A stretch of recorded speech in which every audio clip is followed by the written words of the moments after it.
अब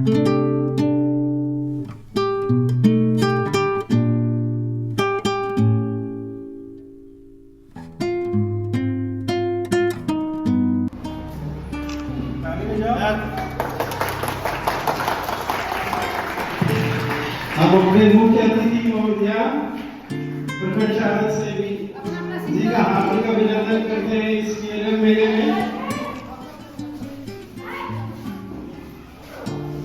आज के इस केरल मेले में हम अपनी मुख्य अतिथि महोदया का तहे दिल से स्वागत करते हैं।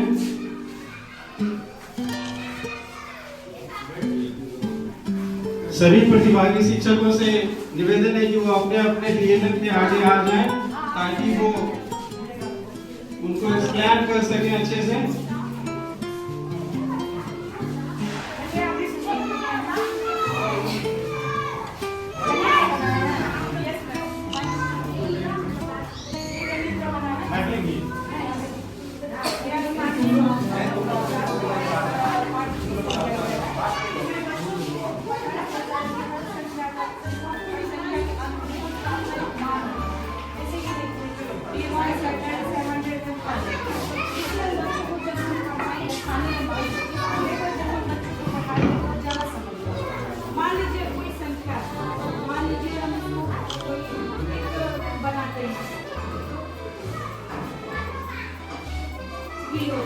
बच्चों से पूछेंगे कि ये कौन सा है, तो बताएगा 3232। इसमें बोलेंगे कि बताओ कि ये बाईं ओर से जो 3 है उसका स्थान का मान क्या है, तो वहाँ पे देखिएगा 1000 हो जाएगा। पूछेंगे कि बताओ कि वंश आप अगर यहाँ 32 बता रहे हैं तो यहाँ 32 बता सकता है। नहीं, मैं बाएं से बोलूँ, बाएं से बिल्कुल। हाँ, अब इस मतलब कि टीएलएम से हम दो संख्याओं के बीच में बड़ा और छोटा तुलना करके बताने के लिए है। क्लास 1 में पहले कौन पहचानना में आना चाहिए? 2 के लिए बनाए हैं। इसको संख्या ज्ञान पहले से होगा और उसको पहले तो सिंबल की ज्ञान लेंगे, प्लस और माइनस की बताएंगे और उसकी 10 आ जाएगा। ठीक है, रिजल्ट यहाँ हमको मिल जाएगा। इसका कोई भी संख्या हम यहाँ पर ले लेंगे, 5 5 10 आ जाएगा, 6 4 10 आ जाएगा। कोई भी संख्या 9 + 1 10 आ जाएगा। और इसी प्रकार से हम किसी भी संख्या को हम यहाँ पर रखेंगे, जैसे हम देंगे, जैसे कि यहाँ 9 5 14 हो गया, यहाँ पर 8 से 14 हो गया, इस प्रकार से। और घटाव के हम इसी संख्या के घटाव भी बता सकते हैं। जैसे कि यहाँ देखिए मैम, कोई बच्चा को हम देंगे घर से होमवर्क बनाने के लिए, गलत जोड़ के ले आए, इस टीएलएम के माध्यम से हम उसे बता पाएंगे कि संख्या क्या है। जैसे कि बता रहे हैं मैम 8 9 9 - 8 = 1, 8 - 7 = 1। इस प्रकार से संख्या को हम प्लस और जोड़ और घटाव बता सकते हैं। आसान तरीका से बच्चा समझ भी जाएगा। रिजल्ट यहाँ हमको आ रहा है घटाने पर। के माध्यम से सीख ही लेते हैं, लेकिन हम उसको अपने हाथ के टीएलएम में यूज करना सिखाएंगे। जैसे अंगली पर तो बच्चे गिन लेते हैं, बताया जाएगा का बता रहे हैं ना। नहीं, मैं कह रही हूँ पर्सनल क्लास में बच्चों को अंको मैं क्लास 2 की क्लास शिक्षिका हूँ और उसमें सिलेबस का मैनेजमेंट नहीं और तो बच्चों को लोगों का उपयोग करके 100 तक की राशि को दर्शाना, ताकि बच्चे प्रतिदिन यूज करते हैं पैसे का तो कितना जोड़ेंगे। क्योंकि बच्चों ने बताया कि मैंने भी बताया कि नोटों का इस्तेमाल करके सिक्कों का इस्तेमाल करके बच्चा सिक्का भी इस्तेमाल करते हैं, कुछ करते रहते हैं। तो इस तरह से बच्चे आसानी से सीख सकते हैं।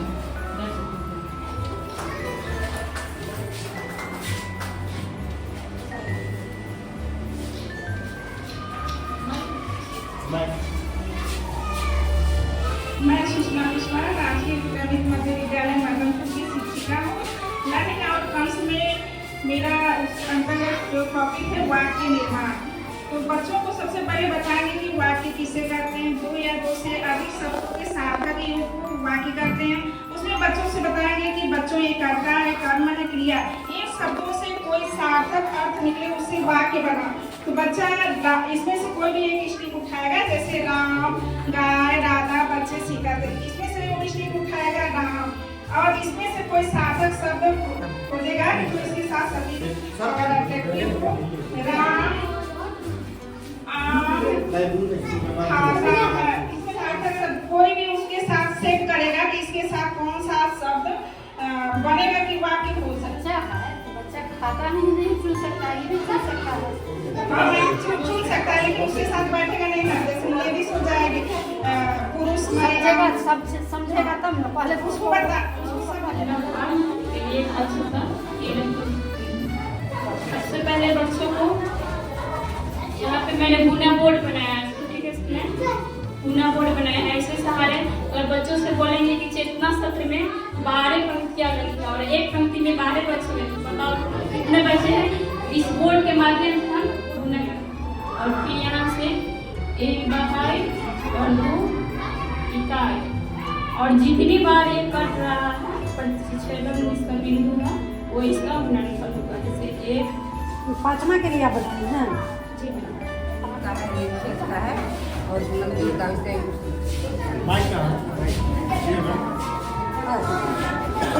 10 संख्या कुछ बता दें। मैं क्या कहना चाहूँ, बच्चे मेरा पिछले क्लास का है तो बच्चे इस सब वर्ड से अवगत होते हैं कि एंट मतलब क्या होता है, टैप मतलब क्या होता है। उसको क्रिएटिविटी फॉर्म में लाना था ताकि बच्चे जो है उसको सही ढंग से प्रैक्टिस प्रयोग करें।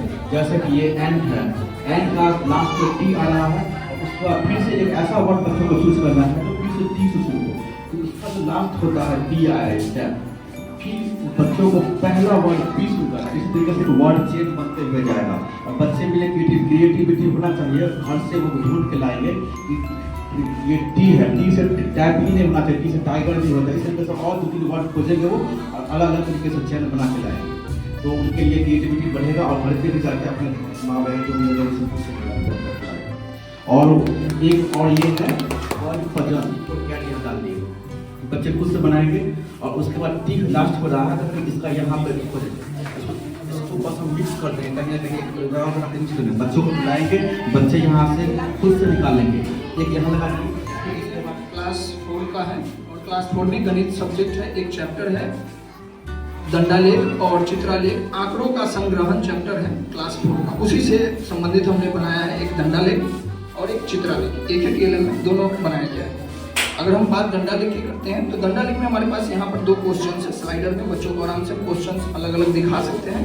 पहले एक क्वेश्चन को अगर निकालते हैं, यहाँ पर हमारे पास सप्ताह के दिनों का नाम है सोम, मंगल, बुध, गुरुवार, शुक्रवार, और उधर एक सप्ताह में एक दिन में कितने मजदूर काम कर रहे हैं उनकी संख्या दी हुई है। अब इस डाटा को लेके, इस सारणी को लेके हम यहाँ पे क्या करेंगे, दंडालेख बनाएंगे। दंडालेख बनाना बहुत ईजी यहाँ पे टीएलएफ की मदद से हो जाएगा कि सोमवार में 10 बच्चे हैं तो हम इजीली इसको स्लाइड करके 10 बच्चे हैं तो यहाँ 10 के पास ला के बच्चे को समझा सकते हैं, आसानी से वो समझ जाएंगे। फिर मंगलवार को 15 मजदूर काम कर रहे हैं तो मंगलवार को हम 15 पे इसको भी ऊपर नीचे करके आप ले जा सकते हैं।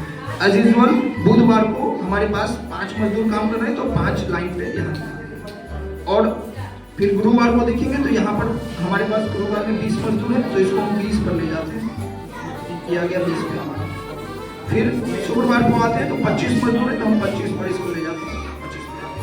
अब इस दंडालेख को दिखा के हम बच्चे से आसानी से पूछ सकते हैं, बच्चों बताओ कि सबसे ज्यादा मजदूर कौन से दिन काम किया। वो इजीली में देखेगा कि सबसे बड़ा कौन है, क्लास 4 का। क्लास 4 का तो वो बता देगा कि सर शुक्रवार के दिन बहुत अच्छा ज्यादा मजदूर काम किए। इसका हमारे पास 2 क्वेश्चन है।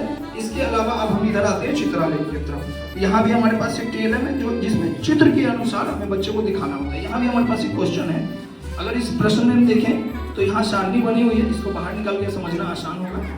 लाल रंग का सेब, वैसे भी सेब लाल रंग का नहीं होता, बच्चे आसानी से समझ जाएंगे। हमने यहाँ पे लाल रंग का बनाया है। अगर लाल रंग का सेब 40 है और एक चित्र जो है वो 10 फलों को कंटेन करता है, यानी 10 फल एक चित्र बराबर, तो एक चित्र हो गया 10 फल। अब यहाँ 40 फल है तो बच्चे आसानी से यहाँ पे 40 यानी 4 चित्र अगर लगाएंगे वो लग जाएगा। हाँ, यहाँ पे बच्चों के लिए ये थोड़ा अट्रैक्टिव भी हो जाएगा, वो हाँ खेल खेल में वो करते रहेंगे। उसी अनुसार यहाँ पीले रंग का केला है तो उसको भी हम अगर लगाएंगे तो पीले रंग का ये हमारे पास फिगर है, उसको हम यहाँ इसको भी एडजस्ट करते जाएंगे। ये भी हमारे पास उसी हिसाब से 5 लगा देंगे, यहाँ पर एडजस्ट हो जाएंगे। उसी प्रकार हरे रंग का अमरूद है, तो हरा रंग भी हमारे पास है, इसको भी हम इसी में एडजस्ट करते चले जाएंगे फिगर बाय फिगर। उसके बाद नीले रंग का जामुन है, यहाँ 60 है, एक चित्र बराबर बच्चे समझ रहे हैं कि 10 वाले, तो नीले रंग है, तो यहाँ पर हमारे पास नीले रंग का जामुन है, इसको भी हम इसमें आसानी से फिगर डाल के बच्चों को समझा सकते हैं। ये हमारा चित्रालेख है। इसके लिए भी हमारे पास 2 क्वेश्चन है, एक क्वेश्चन यहाँ है, एक क्वेश्चन यहाँ। तो ये पीएलएम हम क्लासरूम में ले जाके बच्चों को इजीली में दंडालेख और चित्रालेख क्लास में ले जाके अच्छे से समझा सकते हैं। और ये ज़्यादा अच्छा रहेगा जब इसको हम अपने जो डेस्क या टेबल जो आता है या फिर बच्चे के जो डेस्क होते हैं उस पर बिछा कर और वहाँ पे हम बच्चे को समझाएं, तो वो इसको अट्रैक्टिव ढंग से समझेंगे भी और सीखेंगे। धन्यवाद। खेल में तो उसमें क्या है, बच्चों को खेल के बारे में जानकारी देनी है। तो उसमें यह था कि कौन से खेल बाहर खेले जाते हैं, कौन से अंदर खेले जाते हैं और किस खेल में कितने खिलाड़ी होते हैं। तो हमने एक खेल को बनाया है, जैसे कबड्डी का मैदान है, तो बच्चों को फील्ड में ले जाने से पहले उनको मैदान की जानकारी का होना जरूरी है।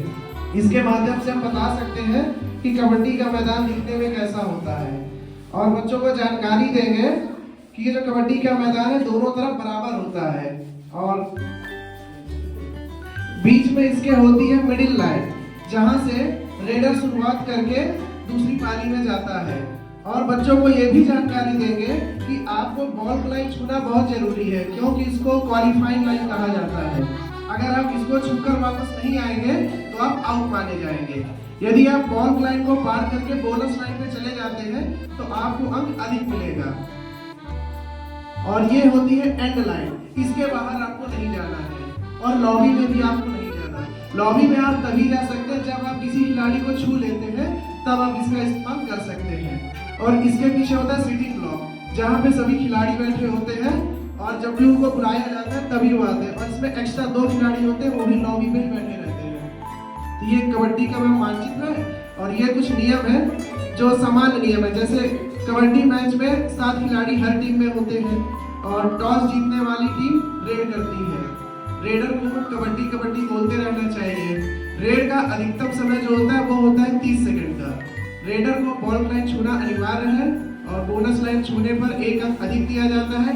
और बच्चों को यह भी समझाएंगे कि आप जो भी रेडर आपकी पाली में आ रहा है उसका आप मुंह नहीं दबाएंगे, जिससे उसको श्वास लेने में दिक्कत ना हो। और धड़ के नीचे का ही अंग आप पकड़ेंगे, उसका सर या गला नहीं दबाना है। बच्चों को सुरक्षा की जानकारी देना बहुत जरूरी है। धन्यवाद।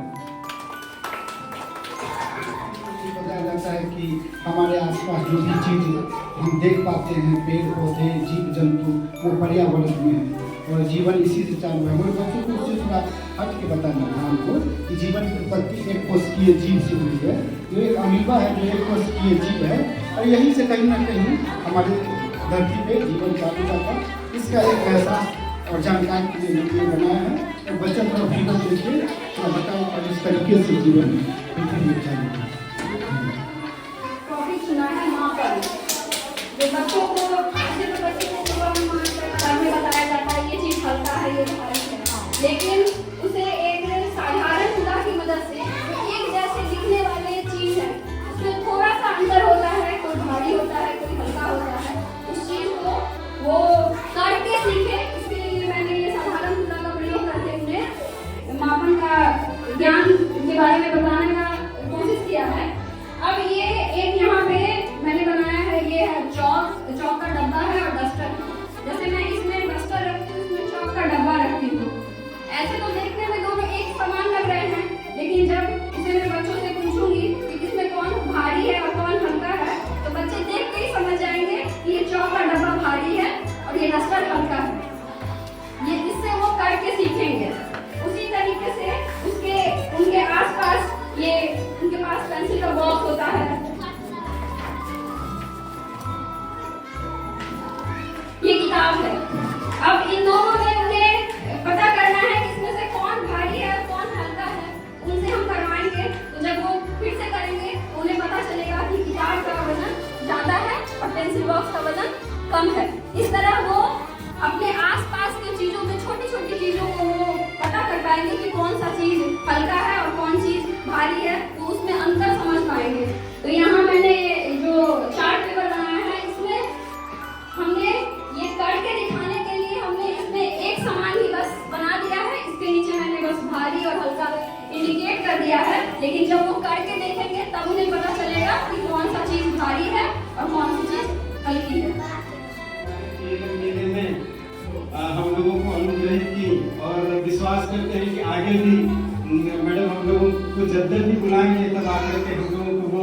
अपना आशीर्वचनों से जो है सो अनुग्रहित करेगा सर को, मेडल को हमारा शोर से स्वागत करते हुए।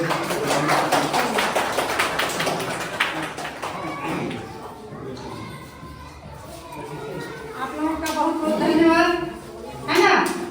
और अब बोलना चाहते हैं हम कि आप लोगों को देख के सुने, शुरू में आप लोग करना तो चाह रहे हैं, अभी नया है, हम लोग तो बहुत दूर तक जा रहे हैं, देख रहे हैं, इसमें बहुत ही अच्छाई है। अब जैसे अभी आप मैडम से ही शुरू करते हैं कि बनाए हाँ, इसमें क्या है कि जैसे हम बनाए तो एक तराजू को ऊंचा नीचा करना चाहिए, एक तरफ भारी होना चाहिए, एक तरफ हल्का होना चाहिए, तीनों तराजू बराबर में। प्रैक्टिकल में करके जो आप सिखाएंगी उससे पहले बच्चा को TLM का मतलब होता है कि TLM दबाव पकड़ना होगा और उसके दिमाग में आ जाए कि बच्चा एक भारी है और एक हल्का है।